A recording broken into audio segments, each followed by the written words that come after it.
Welcome back to the vlog, everybody. We are at a new location for Mr. Nicholas's operations. We are now at what we like to call the Mechanic's Cave of Broken Dreams and Vans, because now this facility works almost exclusively on sprinter vans, and apparently my Raptor.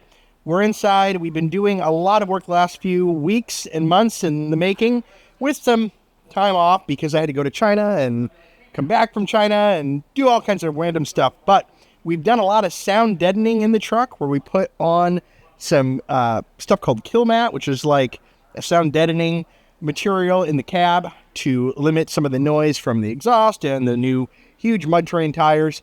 And we've also been at work trying to figure out some custom mods, because I blew 2 sets of turbos recently, and we found out that the Airbox was suctioning to the hood of the truck, causing some of that badness. So we figured out some solutions. We're getting it ready, but the truck has been pretty much off the road for almost 6 months, and we're starting to get it into the place where we can get it on the road again.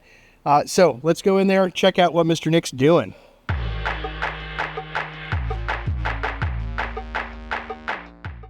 This is our to-do list of projects we have been doing on the Raptor, and we are near completion. Getting set up, and this is hard. Looking inside here. Here is the edge of doing the Killmat, and as you can see, the interior is back together again, mostly. But a little while ago, it looked something like this.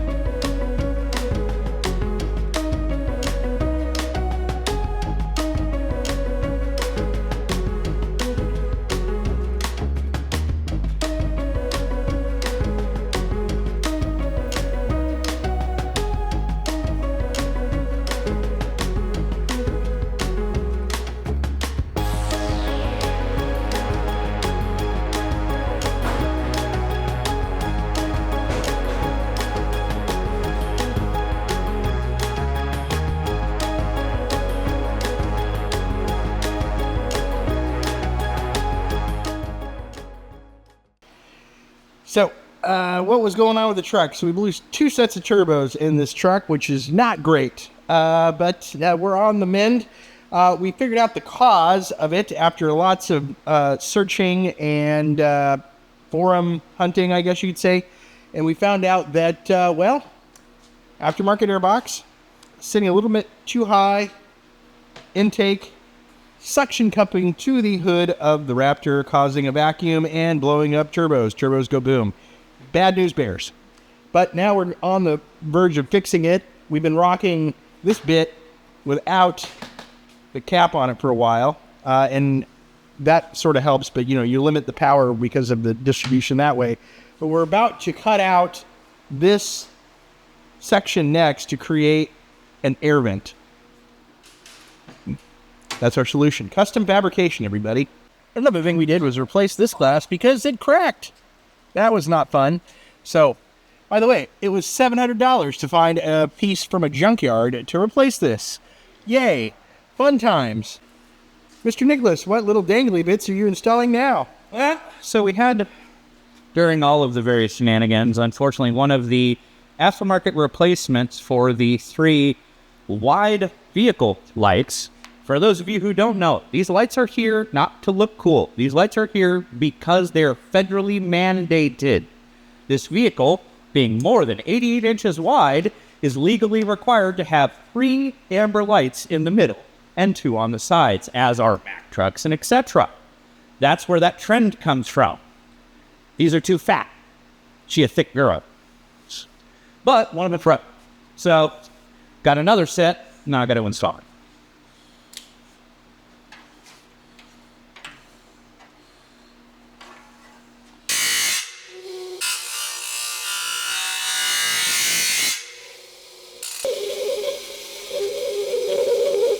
That'll do. Welcome to the world of custom on custom, where you fabricate and then fabricate again. Here we are modifying to clear the aftermarket radiator because it has a fill neck here. Factory system fills through here. Tighten it up, tune it up. Let it all tuck, taped, and gorgeous. Really, Nick wants to surprise me with something. I don't know what's going on. I'm coming over. No, don't. No. Oh, wait. He wants me to wait. I'm waiting. Waiting. This surprise, I don't know where this is. Yeah, I can go out. Okay, here I come. We're surprising me. We're surprising me. The problem is with the truck that the third brake light's currently blocked by the rooftop box. So I found a solution. Oh, cool. I've got a spoiler. I got you a matched color WRX spoiler. Oh, man. Do I have to start vaping now? Maybe you can start comfortable shoes. I heard beige tracksuits are on sale. What do you guys think? Should we keep the rooftop tint spoiler and have a slice of Subaru on the Ford? What do you think? How do you feel about Melissa Etheridge? Okay, I apparently did not record an appropriate outro for that video when I filmed it, which was about 9 months ago. But I'm happy to report the Killmat works. So the sound dampening is great in the truck. Really reduces the noise of that exhaust and the tires and what have you when you're on the road. Also, side note, wife has a Macan. If you want to hear about the Macan, I might be able to feature that in another vlog. So we picked that up over the summer. But more stuff to come. Stay tuned. We appreciate you being here. I appreciate being here. Nick does. We all do. It's great. Thanks for watching.